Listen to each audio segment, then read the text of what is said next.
Rich dad poor dad एक व्यापक सारांश।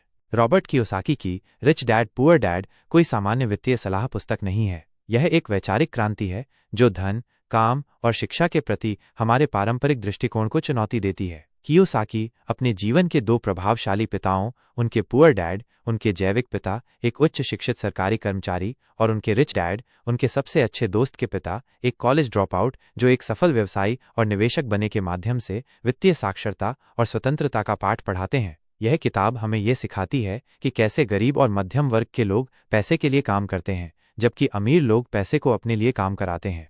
शिक्षा का विरोधाभास, पारंपरिक बनाम वास्तविक दुनिया। किताब का शुरुआती बिंदु शिक्षा प्रणाली पर एक तीखी टिप्पणी है। कियोसाकी बताते हैं कि कैसे पारंपरिक स्कूल हमें अच्छे कर्मचारी बनने के लिए तैयार करते हैं। हमें कड़ी मेहनत करने, अच्छी डिग्री हासिल करने और एक सुरक्षित नौकरी खोजने के लिए सिखाया जाता है। यह शिक्षा हमें गणित, विज्ञान और साहित्य तो सिखाती है, लेकिन पैसे के बारे में, निवेश के बारे में या वित्तीय स्वतंत्रता के बारे में कुछ नहीं सिखाती। पुअर डैड इस पारंपरिक सोच का प्रतीक हैं। वे उच्च शिक्षित थे, PhD रखते थे और हमेशा एक स्थिर नौकरी और अच्छी तनख्वाह की वकालत करते थे। उनका मानना था कि जोखिम से बचना चाहिए और सरकारी सुरक्षा को प्राथमिकता देनी चाहिए। इसके विपरीत रिच डैड ने स्कूल की पढ़ाई जल्दी छोड़ दी थी, लेकिन उनके पास पैसों के बारे में व्यावहारिक ज्ञान का भंडार था। उन्होंने कियोसाकी को सिखाया कि कैसे वित्तीय दुनिया काम करती है, कैसे संपत्ति और देनदारियों के बीच अंतर किया जाता है और कैसे पैसे को अपने लिए काम पर लगाया जाता है। यह विरोधाभास पुस्तक का मूल है। क्या हमें एक सुरक्षित, औसत दर्जे के जीवन के लिए तैयार होना चाहिए या वित्तीय स्वतंत्रता और बहुतायत के लिए जोखिम लेना और सीखना चाहिए? वित्तीय साक्षरता की कमी, मूल समस्या। रिच डैड पुअर डैड का केंद्रीय विषय वित्तीय साक्षरता की कमी है। कियोसाकी का तर्क है कि अधिकांश लोग, यहां तक कि अच्छी कमाई करने वाले भी, वित्तीय रूप से अशिक्षित होते हैं। वे नहीं जानते कि पैसा कैसे काम करता है, निवेश कैसे करें या टैक्स कैसे बचाएं। यह अज्ञानता ही उन्हें चूहों की दौड़ में फंसाए रखती है। चूहों की दौड़, द रैट रेस की अवधारणा एक महत्वपूर्ण बिंदु है। लोग सुबह उठते हैं, काम पर जाते हैं, पैसा कमाते हैं और फिर अपने बिल और देनदारियों का भुगतान करते हैं। उनकी आय बढ़ सकती है, लेकिन उनके खर्चे भी बढ़ जाते हैं, जिससे वे कभी भी वास्तविक वित्तीय स्वतंत्रता हासिल नहीं कर पाते। यह एक अंतहीन चक्र है जहां लोग अपने वेतन चेक पर निर्भर रहते हैं। रिच डैड ने कियोसाकी को इस दौड़ से बाहर निकलने का रास्ता दिखाया, जो कि वित्तीय ज्ञान और स्मार्ट निवेश के माध्यम से था। संपत्ति बनाम देनदारियां। मूल अंतर। पुस्तक की सबसे महत्वपूर्ण शिक्षाओं में से एक संपत्ति, एसेट्स और देनदारियों, लायबिलिटीज के बीच स्पष्ट अंतर करना है। ये एक ऐसा अंतर है जिसे अक्सर गलत समझा जाता है। संपत्ति। कियोसाकी के अनुसार संपत्ति वह है जो आपकी जेब में पैसा डालती है। इसमें किराए की संपत्तियां जैसे अपार्टमेंट या दुकानें, स्टॉक, बॉन्ड, रॉयल्टी देने वाली बौद्धिक संपदा और व्यवसाय शामिल हैं जो बिना आपकी सक्रिय भागीदारी के भी आय उत्पन्न करते हैं। अमीर लोग संपत्ति खरीदते हैं। देनदारियां वो हैं जो आपकी जेब से पैसा निकालती हैं। इसमें गिरवी रखी हुई संपत्ति जैसे आपका प्राथमिक घर, जिसका आप भुगतान कर रहे हैं और जो आपको पैसे नहीं दे रहा है, कार ऋण, क्रेडिट कार्ड ऋण और अन्य उपभोग ऋण शामिल हैं। गरीब और मध्यम वर्ग के लोग अक्सर देनदारियां खरीदते हैं, यह सोचकर कि वे संपत्ति हैं। उदाहरण के लिए, एक बड़ा घर जो भारी मासिक भुगतान, टैक्स और रखरखाव का खर्च वहन करता है, कियोसाकी की परिभाषा के अनुसार एक देनदारी है, जब तक कि वो आपको निष्क्रिय आय न दे।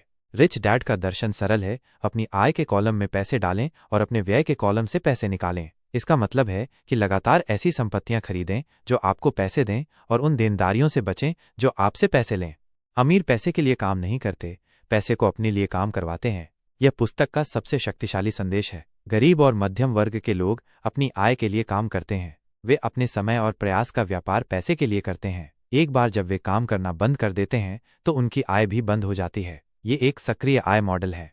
अमीर लोग एक निष्क्रिय आय मॉडल बनाने पर ध्यान केंद्रित करते हैं। वे संपत्तियां खरीदते हैं जैसे व्यवसाय, रियल एस्टेट, स्टॉक, जो उनके लिए लगातार पैसा कमाती हैं, चाहे वे काम करें या न करें। यह उन्हें वित्तीय स्वतंत्रता प्रदान करता है, जहां उनकी आय उनके खर्चों से अधिक होती है, भले ही वे शारीरिक रूप से काम न करें। वे वित्तीय स्वतंत्रता प्राप्त करते हैं जहां उनकी संपत्ति से होने वाली आय उनके जीने के खर्चों को कवर करती है। वित्तीय शिक्षा के स्तंभ। कियोसाकी वित्तीय शिक्षा के महत्व पर जोर देते हैं और इसे कई प्रमुख स्तंभों में विभाजित करते हैं। 1. पैसे के बारे में सीखना। ये केवल ये जानने से कहीं बढ़कर है कि इसे कैसे कमाया जाए। इसमें यह समझना शामिल है कि पैसा कैसे चलता है, कैसे निवेश किया जाए और अर्थव्यवस्था कैसे काम करती है। 2. जोखिम प्रबंधन। गरीब डैड हमेशा जोखिम से बचने की सलाह देते थे। रिच डैड ने सिखाया कि जोखिम प्रबंधन सीखा जा सकता है। वित्तीय जोखिम लेना ठीक है, बशर्ते आप शिक्षित जोखिम लें। जितना अधिक आप सीखेंगे उतना ही आप जोखिम को कम कर सकते हैं। 3. टैक्स कानूनों को समझना। कियोसाकी बताते हैं कि कैसे अमीर लोग कानूनी रूप से अपने करों को कम करने के लिए विभिन्न टैक्स ब्रेक और निगमों का लाभ उठाते हैं। गरीब और मध्यम वर्ग के लोग अक्सर अधिक टैक्स का भुगतान करते हैं क्योंकि वे इन रणनीतियों से अनभिज्ञ होते हैं। निगम और ट्रस्ट वित्तीय सुरक्षा और कर लाभ प्रदान करते हैं। 4. व्यवसाय बनाना और निवेश करना। नौकरी करने के बजाय कियोसाकी एक व्यवसाय बनाने या निवेश करने की सलाह देते हैं। यह आपको अपनी आय और समय पर अधिक नियंत्रण देता है। वो बताता है कि कैसे अपने व्यवसाय के मालिक होने से आप टैक्स लाभ और कटौती का लाभ उठा सकते हैं जो कर्मचारियों के लिए उपलब्ध नहीं है। 5. बिक्री और विपणन कौशल। कियोसाकी का मानना है कि सफल होने के लिए आपको बेचने और संवाद करने में सक्षम होना चाहिए। ये कौशल आपको न केवल व्यवसाय में बल्कि जीवन के हर पहलू में मदद करते हैं।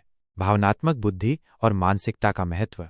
रिच डैड पुअर डैड केवल तकनीकी वित्तीय ज्ञान के बारे में नहीं है बल्कि माइंडसेट और भावनात्मक बुद्धि के बारे में भी है। कियोसाकी बताते हैं कि कैसे डर, पैसे खोने का डर, लालच, अधिक पाने की इच्छा, संदेह और आलस्य जैसी भावनाएं लोगों को वित्तीय रूप से पीछे रखती हैं।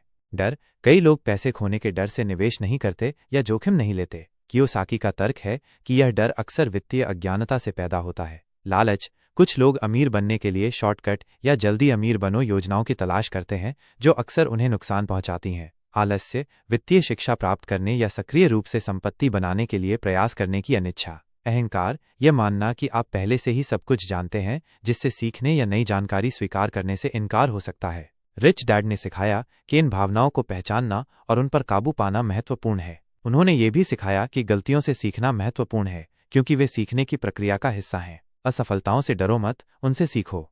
वित्तीय स्वतंत्रता की दिशा में कदम। पुस्तक कुछ व्यावहारिक कदम भी सुझाती है जो कोई भी वित्तीय स्वतंत्रता की दिशा में उठा सकता है। 1. अपनी वित्तीय साक्षरता बढ़ाएं, किताबें पढ़ें, सेमिनार में भाग लें और अनुभवी निवेशकों से सीखें। 2. संपत्ति कॉलम पर ध्यान दें, लगातार ऐसी संपत्तियां खरीदें जो आपको निष्क्रिय आय उत्पन्न करें। 3. अपनी देनदारियों को कम करें, अनावश्यक ऋण से बचें और अपनी देनदारियों को कम करने पर काम करें। 4. अपने लिए काम करें, अपने स्वयं के व्यवसाय शुरू करने या निवेश करने के तरीकों पर विचार करें बजाय केवल दूसरों के लिए काम करने के। 5. वित्तीय जोखिमों का मूल्यांकन और प्रबंधन करें, सभी जोखिमों से बचने के बजाय शिक्षित जोखिम लेना सीखें। 6. अपने पैसों को स्मार्टली प्रबंधित करें, ये जानें कि टैक्स कैसे काम करते हैं और उनका लाभ कैसे उठाएं।